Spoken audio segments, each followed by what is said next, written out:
dimanapun Tuhan tempatkan kita, di keluarga, Tuhan yang harus jadi pusat. Dalam pekerjaan, Tuhan yang harus jadi pusat. Dalam bisnis, Tuhan yang jadi pusat. Dalam kesehatan, Tuhan yang jadi pusat. Yang mengerti katakan haleluya. Karena ketika kita menjadikan Tuhan sebagai pusat Bapak Ibu, maka hidup kita akan senantiasa berkenan di hadapan Tuhan Bapak Ibu. Yang mengerti katakan haleluya.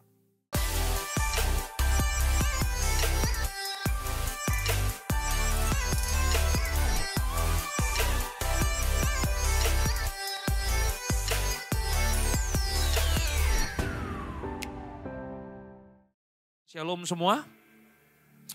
Bagaimana kabarnya Bapak Ibu?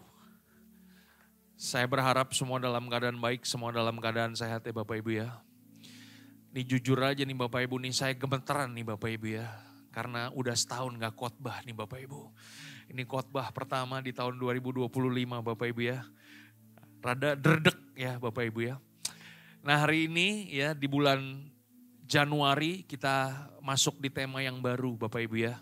Tema kita adalah Focus on God. Dan hari ini kalau Bapak Ibu suka judul firman Tuhan, saya berikan judul Hidup dalam Prioritas Ilahi. Nah Bapak Ibu saudaraku terkasih dalam Tuhan, saya percaya bahwa masuk di tahun 2025 ini banyak di antara kita mau hidup kita berubah. Mau hidup kita mengalami keberhasilan Bapak Ibu. Dan kita juga mau pasti hidup kita diberkati sama Tuhan, yang mau katakan amin. Tapi sadar gak kita bahwa keberhasilan itu tidak ditentukan dari berapa banyaknya aktivitas kita. Tapi keberhasilan itu bisa kita raih ketika kita bisa memilih prioritas apa yang paling penting dalam kehidupan setiap kita. Matius 6 ayat yang ke-33. Firman Tuhan katakan apa? Coba kita baca sama-sama. 1, 2, 3. Tetapi carilah dahulu kerajaan Allah dan kebenarannya. Maka semuanya itu akan ditambahkan kepadamu. Jadi hari ini firman Tuhan dengan jelas katakan kepada kita bahwa di dalam kehidupan kita sebagai orang percaya, kalau kita mau lihat berkat Tuhan mengalir dalam kehidupan setiap kita, kita mau disertai dan apapun yang kita kerjakan Tuhan buat berhasil dan beruntung. Alkitab berkata kepada kita, carilah dahulu kerajaan Allah dan kebenarannya. Masalahnya adalah ada begitu banyak orang tidak mencari kerajaan Allah dan kebenarannya. Mereka hanya sekedar mencari tambahannya. Bapak Ibu saudaraku terkasih dalam Tuhan, tambahan gak perlu dicari, dia datang sendiri. Yang mengerti katakan haleluya. Kalau kita hari ini tahu prioritas kehidupan kita yaitu kerajaan Allah dan kebenarannya, maka semua yang ditambahkan itu pasti akan kita alami dalam kehidupan. Ya, jangan sampai kita tersesat Bapak Ibu di ladang mencari tambahan. Katakan sebelah kanan, sebelah kiri. Jangan tersesat di ladang mencari tambahan. Ya, firman Tuhan katakan apa? Di dalam kitab Kejadian Bapak Ibu, ya, klik sekali lagi kita baca sama-sama 1, 2, 3. Pada mulanya Allah menciptakan langit dan bumi. Kitab Kejadian pertama ayat yang pertama Bapak Ibu, Alkitab dengan jelas katakan kepada kita bahwa pada mulanya Allah. Artinya apa? Artinya Tuhan itu harus menjadi prioritas. Tuhan itu harus menjadi pusat dari kehidupan setiap kita. Hari ini kalau kita sakit Bapak Ibu, pertanyaannya pada mulanya apa? Apakah kita mencari dokter terlebih dahulu atau kita berdoa kepada Tuhan?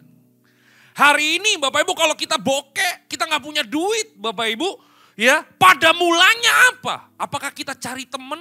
Kita cari utangan Bapak Ibu atau kita doa sama Tuhan. Ya, buat yang jomblo-jomblo di tempat ini. Ya, kalau kita melihat kemudian ada yang oke menurut kita di kantor kita, di gereja kita. Pertanyaannya pada mulanya apa? Apakah kita langsung tertarik terlebih dahulu kemudian kita mau orang itu jadi pacar kita? Atau kita doa sama Tuhan? Tuhan ini tulang rusuk apa tulang rusak? Ya kan? Bapak Ibu saudaraku terkasih dalam Tuhan. Apakah kita senantiasa melibatkan Tuhan dalam kehidupan setiap kita? Ya, ada sebuah quotation Bapak Ibu ya. Coba kita baca sama-sama. 1, 2, 3. Apapun yang terlintas dalam pikiranmu. Ketika engkau bangun pagi, kemungkinan itulah Tuhanmu. Kalau kita bangun pagi, yang kita ingat langsung toko kita. Jangan-jangan toko kita yang jadi Tuhan kita. Kalau kita bangun pagi, yang kita ingat adalah handphone kita. Jangan-jangan Bapak Ibu, handphone kita itu jadi berhala kita, jadi Tuhan kita. Kalau kita bangun pagi, yang kita ingat pacar kita. Jangan-jangan pacar kita sudah menjadi Tuhan atas kehidupan setiap kita. Tapi kalau kita bangun pagi, kemudian kita ingat Tuhan, dan kemudian kita berkata tak berkesudahan kasih setia Tuhan, tak habis-habisnya rahmatnya selalu baru setiap pagi, maka hati kita tertuju hanya kepada Tuhan kita. Firman Tuhan berkata dalam Keluaran 20 ayat yang ketiga, jangan ada padamu ilah lain di hadapanku. Bapak Ibu Saudaraku terkasih dalam Tuhan. Ilah zaman sekarang itu bukan patung Bapak Ibu ya. Tetapi sesuatu atau orang yang kita tempatkan di posisi yang seharusnya hanya Tuhan yang boleh menempati Bapak Ibu. Nah hari ini ketika kita memiliki prioritas yang tepat, prioritas ilahi dalam kehidupan setiap kita, maka Tuhan janji bahwa segala berkat lain Tuhan akan berikan kepada kita sebagai sebuah bonus. Klik sekali lagi. Masih ingat permen karet ini Bapak Ibu ya? Yosan. Ada yang tahu permen karet ini? Boleh lambaikan tangannya? Iya. Fix. Tua Bapak Ibu ya. Karena yang milenial gak tahu nih permen karet ini. Ini permen karet sangat terkenal Bapak Ibu ya. Ini permen karet legend. Katakan sama-sama, ini permen karet legend. Iya kan? Dulu belum ada Alfamart, dulu belum ada Indomart, yang ada warung-warung kecil Bapak Ibu. Dan setiap kali kita jajan di warung, kita selalu tertarik sama Yosan. Betul gak sih? Permen karet yang luar biasa ya. Semakin dikunyah, ini permen karet Bapak Ibu, kalau rasa manisnya hilang, ini permen karet bisa jadi balon. Tahu film Lupus? Tahu ya, film Lupus kan terkenal dengan permen karetnya yang ditiup. Nah itu permen karetnya apa? Itu Yosan Bapak Ibu. Nah kenapa kita suka makan permen karet ini Bapak Ibu? Karena setiap kali kita buka permen ini Bapak Ibu, itu di balik bungkusnya itu ada tulisan. Ya, satu permen kita buka ada hurufnya Y. Nah kita mesti kumpulin tuh Bapak Ibu, YOSAN. Berapa banyak di antara kita di tempat ini yang kesulitan nemuin huruf N-nya? Karena kalau lengkap hurufnya, kita akan mendapatkan sepeda Bapak Ibu. Pernah? Ya.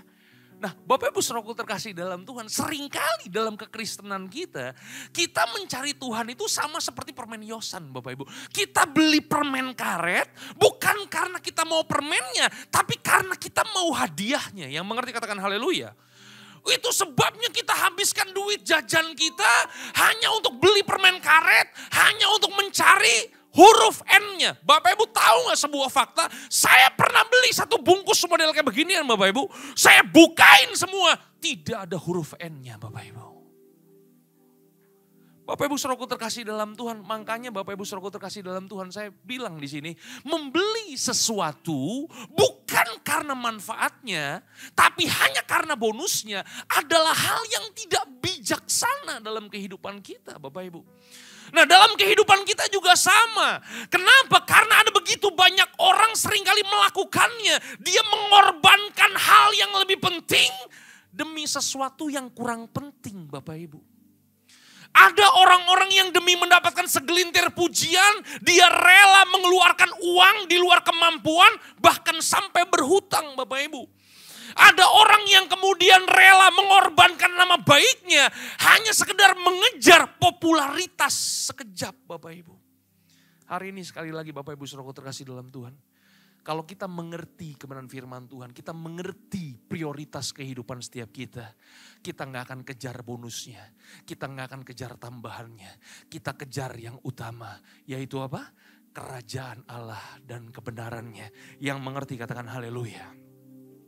Firman Tuhan katakan apa lagi dalam Roma 11 ayat yang ke-36.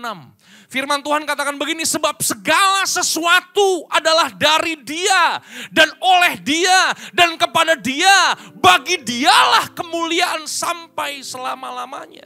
Katakan sama-sama, segala sesuatu. Segala sesuatu itu apa sih?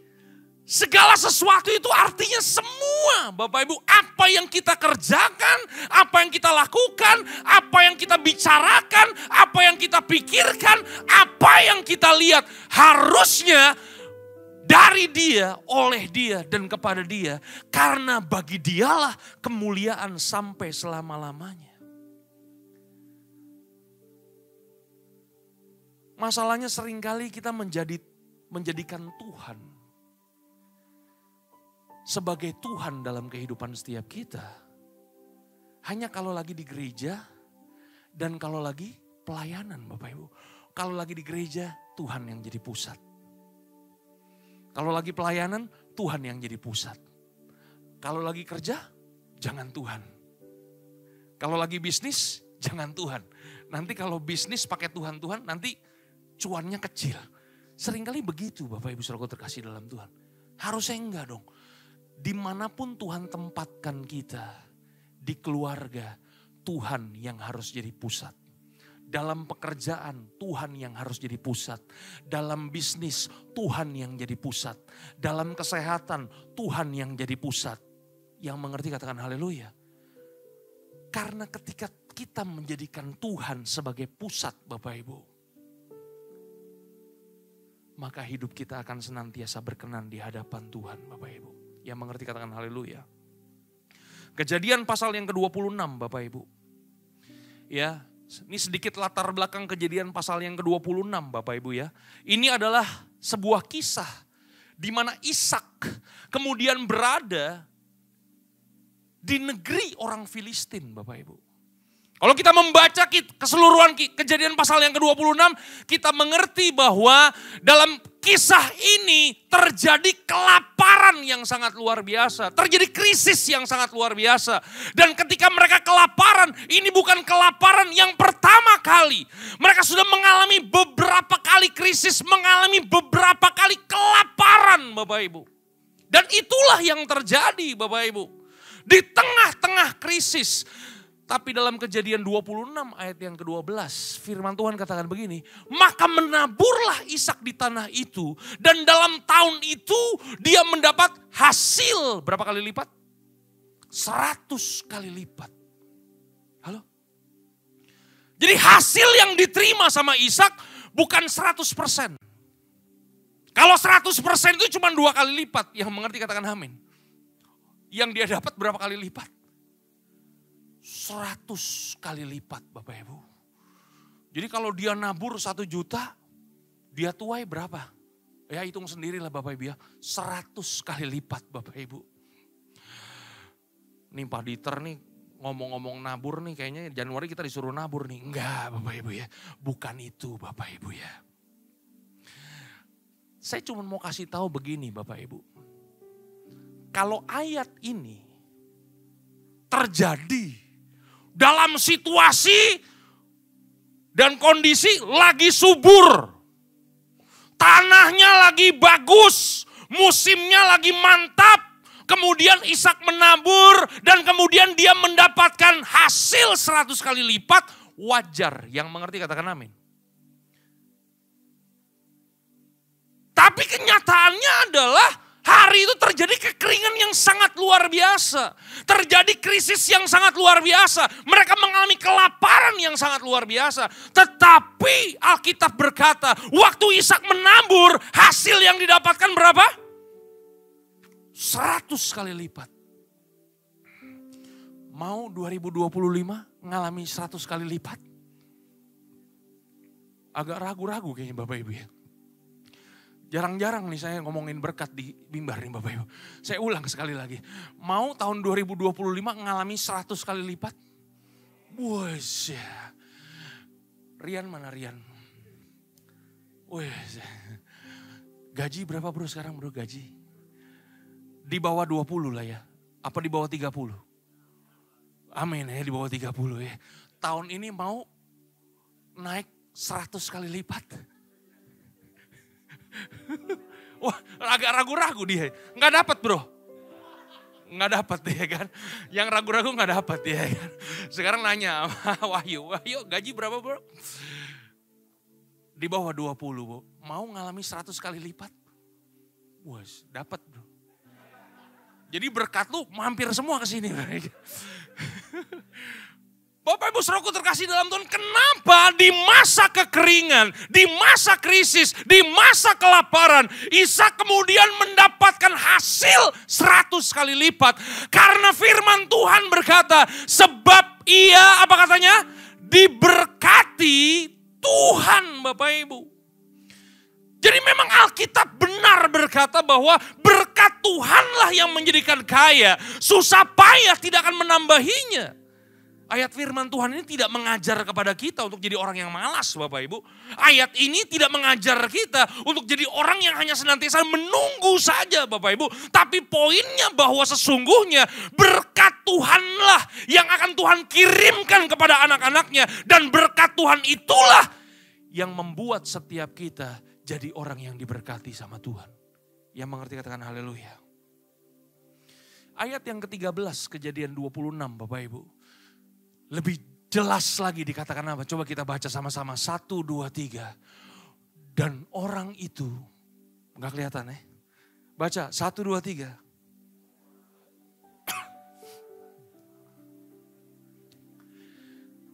Coba bacanya yang semangat gitu loh Bapak Ibu ya. 2025 nih. 1, 2, 3.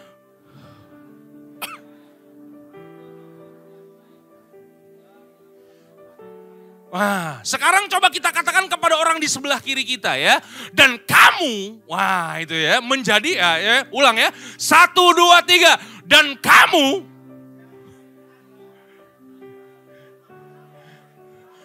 sekarang katakan kepada orang di sebelah kananmu, sebelah kanan sekarang ya. 1, 2, 3. Dan kamu,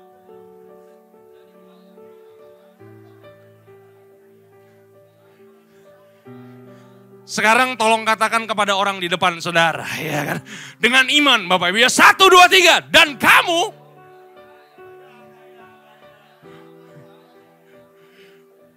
wih ini ayat firman Tuhan ini disukai banyak orang nih Bapak Ibu ya. Alkitab memberikan penegasan kepada kita bahwa ternyata waktu Ishak diberkati sama Tuhan, Tuhan membawa Ishak menjadi kaya, kian lama kian kaya, dan ia menjadi sangat kaya. Nah Bapak Ibu Saudaraku terkasih dalam Tuhan, pertanyaannya, apa yang Ishak lakukan sampai kemudian dia diberkati Tuhan luar biasa? Bapak Ibu siap belajar firman Tuhan? Kejadian 26 ayat yang ke-25, Alkitab katakan apa? Kita baca sama-sama, 1, 2, 3. Sesudah itu Ishak apa katanya? Mendirikan mezbah. Di situ ia memanggil nama Tuhan. Ia memasang kemahnya di situ. Lalu hamba-hambanya, apa katanya? Menggali sumur. Jadi apa rahasianya? Ishak begitu diberkati Tuhan. Apa rahasianya? Ishak Tuhan bawa menjadi kaya. Kian lama kian tambah kaya dan ia menjadi orang yang sangat kaya. Yang pertama Bapak Ibu, yang Ishak lakukan, dia mendirikan mezbah. Katakan sama-sama, mendirikan mezbah. Mendirikan mezbah ini apa Bapak Ibu? Mezbah dalam perjanjian baru seringkali dimaknai sebagai simbolis, sebagai tempat perjumpaan pribadi dengan Allah. Seperti dalam doa, penyembahan dan komitmen hidup yang sepenuhnya kepada Dia. Jadi hal yang pertama yang harus jadi prioritas kehidupan setiap kita Bapak Ibu. Harusnya kalau kita mau hidup kita diberkati dan disertai Tuhan. Apakah kita punya mezbah dalam kehidupan setiap kita? Apakah dalam kehidupan pribadi kita punya perjumpaan dengan Tuhan? Apakah kita punya waktu yang khusus untuk kita berdoa dengan Tuhan? Halo? Banyak orang senang ketemu sama Tuhannya itu kalau lagi rame-rame Bapak Ibu. Kalau lagi rame-rame dia bisa senang, dia bisa ketemu sama Tuhan. Ya.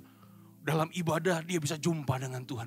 Tapi dalam hubungan pribadinya dia gak bisa jumpa dengan Tuhan. Harusnya begini Bapak Ibu, di tempat rame-rame kita tetap bisa bikin mesbah dan berjumpa dengan Tuhan. Dalam kehidupan kita pribadi, kita juga harus bisa punya mesbah untuk kita berjumpa dengan Tuhan. Yang mengerti katakan haleluya. Karena ini penting Bapak Ibu. Halo? Itu sebabnya kenapa tiap hari Bapak Ibu, saya paksa diri saya bangun pagi. Karena Alkitab katakan, firman Tuhan katakan begini, mendirikan mesbah. Katakan sama-sama, mendirikan mesbah. Mendirikan itu artinya apa? Artinya Ishak itu memaksa dirinya, mengkondisikan dirinya. Untuk apa? Bangun mesbah.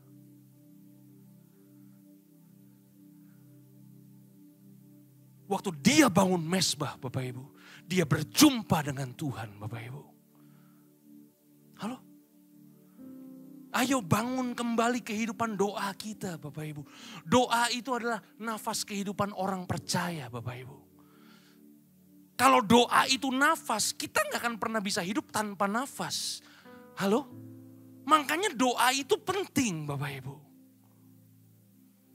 Itu sebabnya kenapa hari Sabtu kita adakan harmony prayer Bapak Ibu. Hanya setengah jam Bapak Ibu. Itu lebih-lebih dikit Bapak Ibu.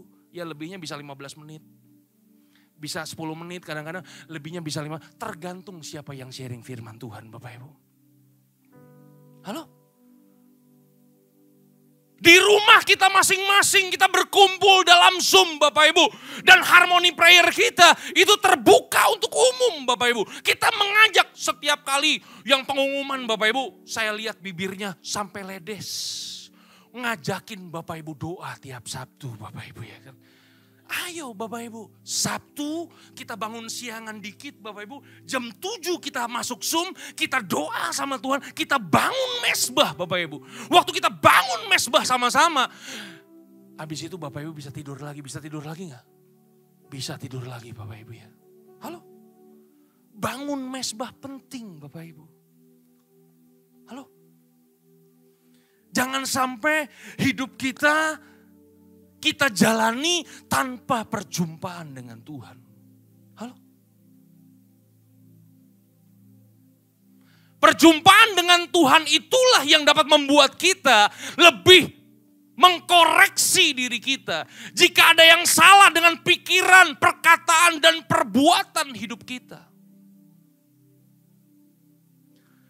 Waktu kita bangun mesbah pribadi kita, mesbah keluarga kita Bapak Ibu. Disitulah Tuhan ingatkan. Disitulah kita refleksi kehidupan kita hari ini. Hari ini apakah saya sudah menjadi suami yang benar?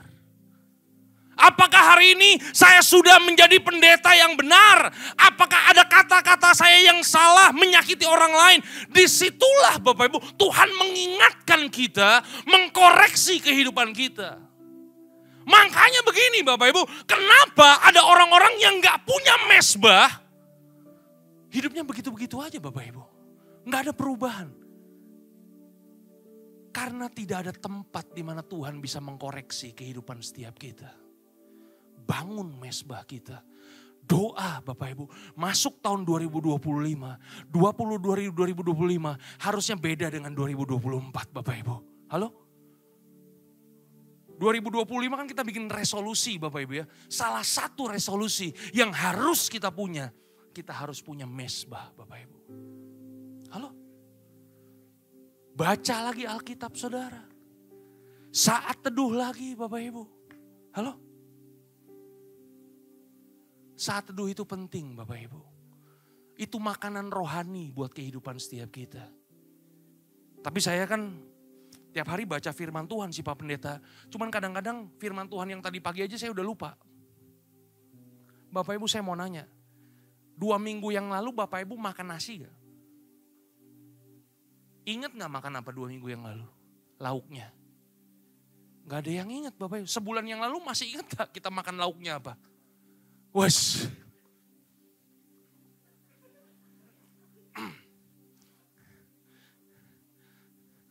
Memang kalau pacinko menunya itu doang ya. Kita nggak ingat bulan lalu kita makan apa. 2 minggu yang lalu kita nggak ingat tapi kita makan kan Bapak Ibu.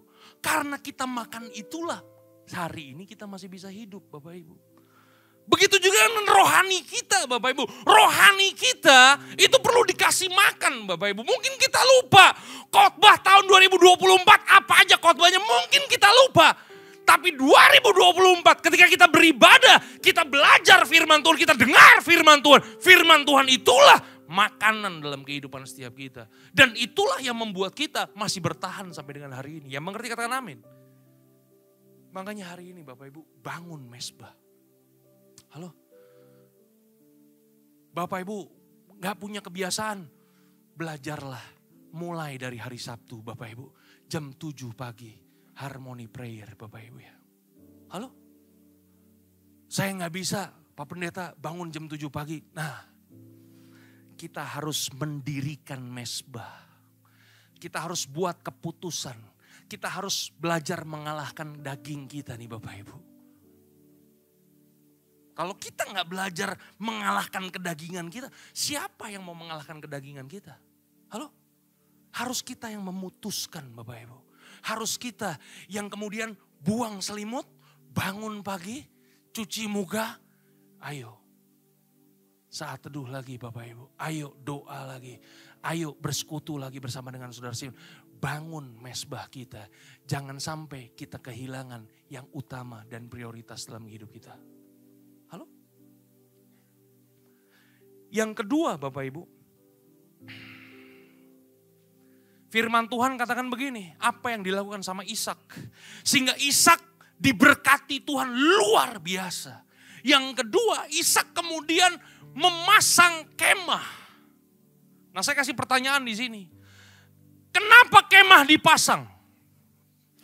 Kenapa kemah tidak didirikan seperti mesbah? Kalau mesbah diapain? Didirikan Bapak Ibu. Merupakan sebuah keputusan kita untuk membuat mesbah bagi Tuhan kita. Tapi yang kedua, Ishak memasang kemah. Kenapa kemah dipasang? Karena begini, klik sekali lagi. Karena fungsi kemah adalah untuk bongkar pasang. Sehingga memudahkan kita untuk mengikuti tuntunan Tuhan. Halo? Jadi yang kedua ini gak kalah penting daripada yang pertama Bapak Ibu. Kalau kita udah punya mesbah Bapak Ibu, pertanyaannya apakah kita punya kemah? Apakah kita ngikutin tuntunan Tuhan? Saudara bisa jumpa dengan Tuhan. Tapi saya mau nanya, bisa gak saudara gak ngikutin tuntunan Tuhan?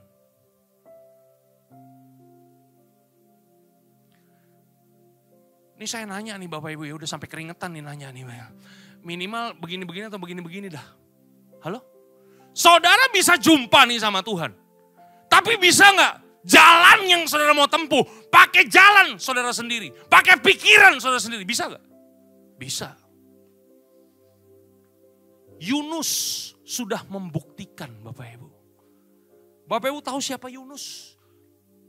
Yunus adalah seorang nabi.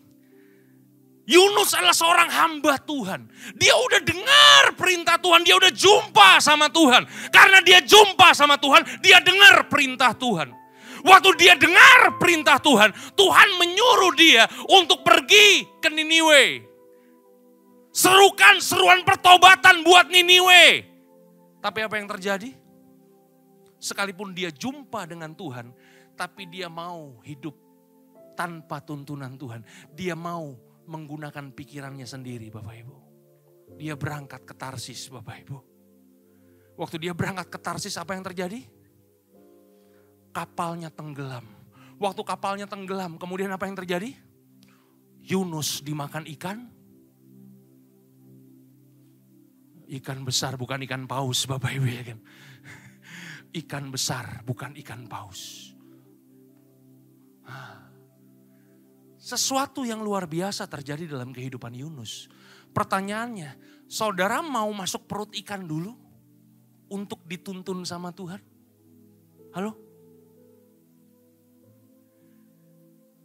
Kita boleh jumpa sama Tuhan. Tapi juga begini Bapak Ibu, kita harus mau dituntun sama Tuhan. Kita harus mau dituntun dengar-dengaran dengan firman Tuhan. Waktu kita dituntun sama Tuhan, bukan berarti jalan kita itu seperti jalan tol Bapak Ibu. Waktu kita dituntun sama Tuhan, bukan berarti jalan kita mulus. Halo? Waktu kita dituntun sama Tuhan, bukan berarti semuanya lancar jaya. Enggak. Waktu Ishak dituntun sama Tuhan Bapak Ibu, maka apa yang terjadi? Dia sampai di tanah orang Filistin Bapak Ibu. Dia nabur di situ, waktu dia nabur 100 kali lipat. Tapi apa yang terjadi? Abimelek, raja orang Filistin itu, raja di Gerar itu Bapak Ibu, kemudian menjadi ngiri sama Ishak. Dan kemudian Ishak diusir dari tanahnya Bapak Ibu. Halo? Ngikutin tuntunan Tuhan tuh bukan berarti mulus.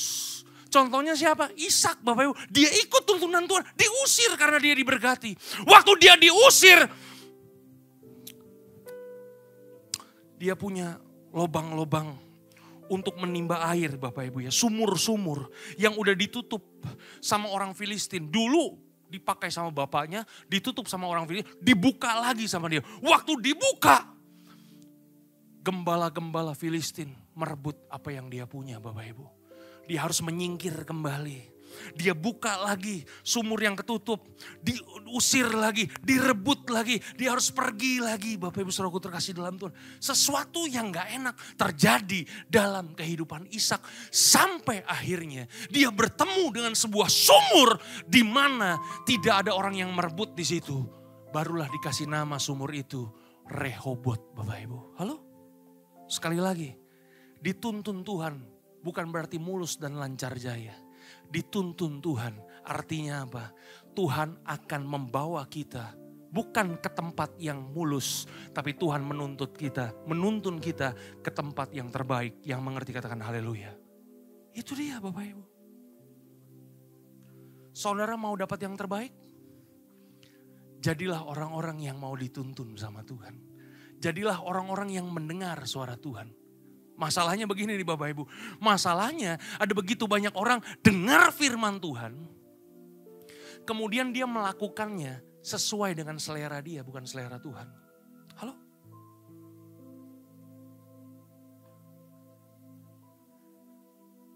Dirikan mezbah.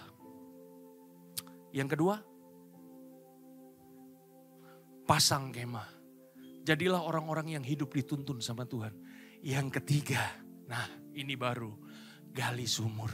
Katakan sama-sama, gali sumur. Baru kerja nih Bapak Ibu nih. Katakan sama-sama, jangan lupa kerja. Ada orang Bapak Ibu ya, punya mezbah, ngikutin tuntunan Tuhan. Tapi dia gak kerja. Tuhan kasih hujan Bapak Ibu. Kita harus nabur benih dong. Setuju gak? Apakah benih bisa numbuh dengan sendirinya? Nggak akan pernah bisa Bapak Ibu. Tuhan memberkati kita dengan hujan. Tapi kita perlu menabur Bapak Ibu. Kita perlu mengerjakan sesuatu. Supaya apa yang kita kerjakan bisa berakar, bertumbuh, bahkan menghasilkan buah. Halo? Pertanyaannya. Kita bekerja untuk uang atau tanggung jawab? Saya kasih contoh nih Bapak Ibu ya. Ini kita berandai-andai, katakan sana berandai-andai. Saudara kaya nih, duit saudara 7 turunan gak habis. Jangan diaminin, ini berandai-andai.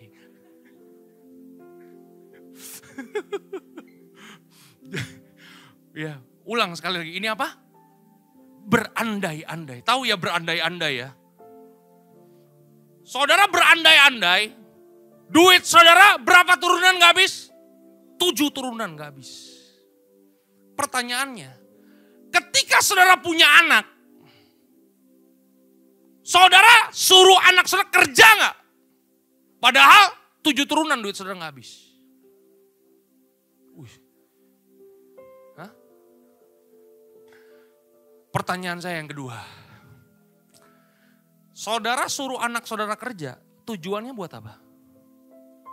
Dapat duit kan? Saya ulang, saudara nyuruh anak saudara kerja kan tujuannya buat cari duit. Sedangkan duitnya udah 7 turunan gak habis.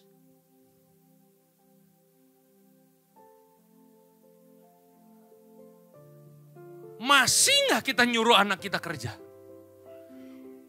Waduh, kalau enggak Bapak Ibu ya kan, kita gak tahu nih anak kita akan jadi apa Bapak Ibu. Halo? Makanya begini Bapak Ibu, tujuan kita bekerja karena begini. Sebenarnya bukan untuk uang Bapak Ibu. Untuk supaya hidup kita makin lama makin bertanggung jawab. Halo? Katakan sebelah kanan sebelah kiri, uang itu bonusnya. Uang itu tambahannya Bapak Ibu. Iya kan? Kita bekerja untuk uang atau untuk karakter? Halo? Saudara, kita menyembah Tuhan yang sama, ada amin? Sekarang saya mau nanya, kalau kita memandang Tuhan kita, apakah kita memandang Tuhan kita seperti ini? Tuhan kita adalah Tuhan yang berdiam di sorga, di istananya yang megah, kemudian dia leha-leha, santai-santai, kemudian dia terima penyembahan dari bumi. Apakah Tuhan kita model kayak begitu? Kalau saudara punya gambaran Tuhan model kayak begitu, bertobatlah. Kenapa? Karena Tuhan kita bukan model yang seperti itu Bapak Ibu. Tuhan kita bukan Tuhan yang leha-leha. Tuhan kita adalah Tuhan yang bekerja Bapak Ibu. Setuju gak? Waktu Tuhan menciptakan segala sesuatunya. Ya bumi masih gelap, dia ciptakan terang Bapak Ibu. Halo? Dia bekerja Bapak Ibu. Tuhan kita adalah Tuhan yang bekerja. Bahkan ketika anaknya yang tunggal lahir ke dalam dunia. Sebelum dia memulai pelayanannya.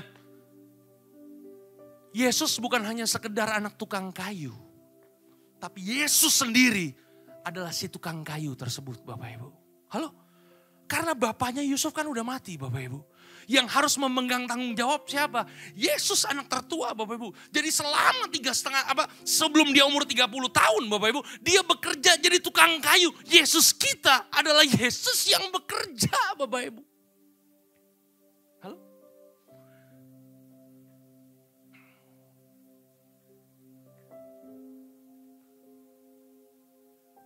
Masih ada orang di sini?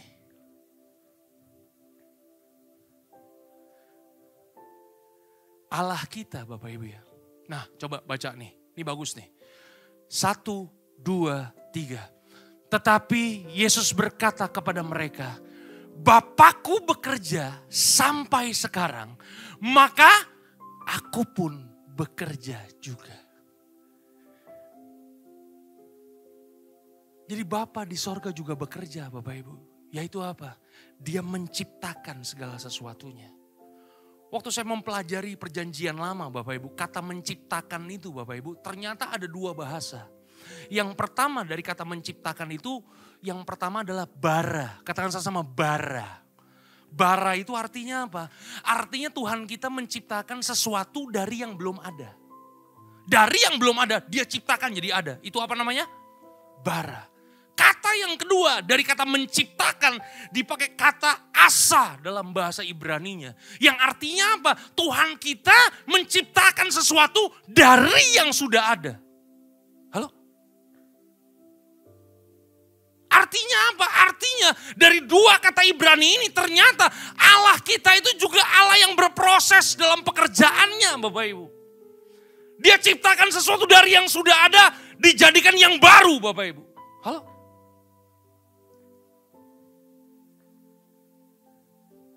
Jadi yang pertama apa? Apa mesbah? Kata pertamanya itu yang penting. Apa? Mendirikan mesbah. Oke. Yang kedua? Memasang kemah. Yang ketiga? Menggali sumur Bapak Ibu. Jangan dibalik-balik. Katakan sebelah kanan, sebelah kiri. Jangan terbalik-balik. Karena kalau dibalik-balik Bapak Ibu jadinya bukan untung 100 kali lipat, rugi 100 kali lipat. Yang mengerti katakan haleluya. Oke? Banyak orang memulai dengan menggali sumur dulu Bapak Ibu. Dia gali dulu, dia kerja dulu, dia lakukan segala sesuatu tanpa dia dituntun Tuhan. Tanpa dia minta penyertaan Tuhan Bapak Ibu. Halo? Kalau kita ingin mengalami apa yang Ishak alami. Dirikan mezbah. Bangun kehidupan doa kita lagi Bapak Ibu. Yang kedua, hiduplah dituntun sama Tuhan. Yang ketiga, bekerjalah dengan sungguh-sungguh Bapak Ibu. Ya. Tadi ada pertanyaan tuh Bapak Ibu, coba mundur. Ini pertanyaan ini bagus nih Bapak Ibu ya. Coba mundur. Nah, kita bekerja untuk uang atau untuk passion? Ini susah nih pertanyaannya nih. Halo? Kita bekerja untuk uang atau passion? Hah? Yang kerja karena passion.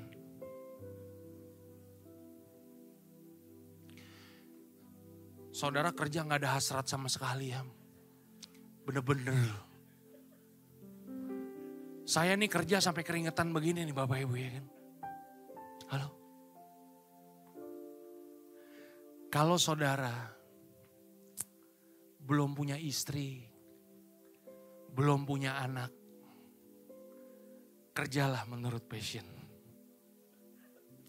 Kalau belum apa?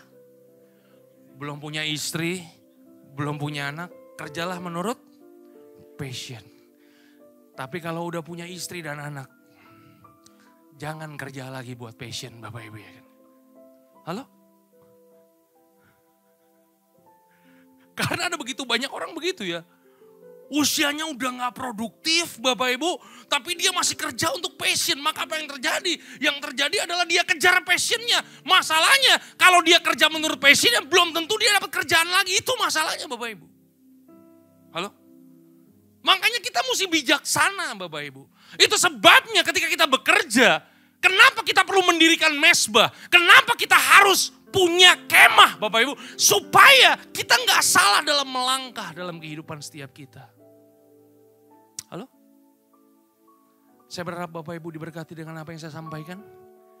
Biarlah masuk tahun 2025 Bapak Ibu. Ketika kita punya prioritas ilahi dalam kehidupan setiap kita. Tuhan akan senantiasa menuntun kehidupan setiap kita. Dan memberkati keluarga kita. Tuhan Yesus memberkati Bapak Ibu. Sampai keturunan ke-7 dan ke-8. God bless you all. Tuhan memberkati. Haleluya.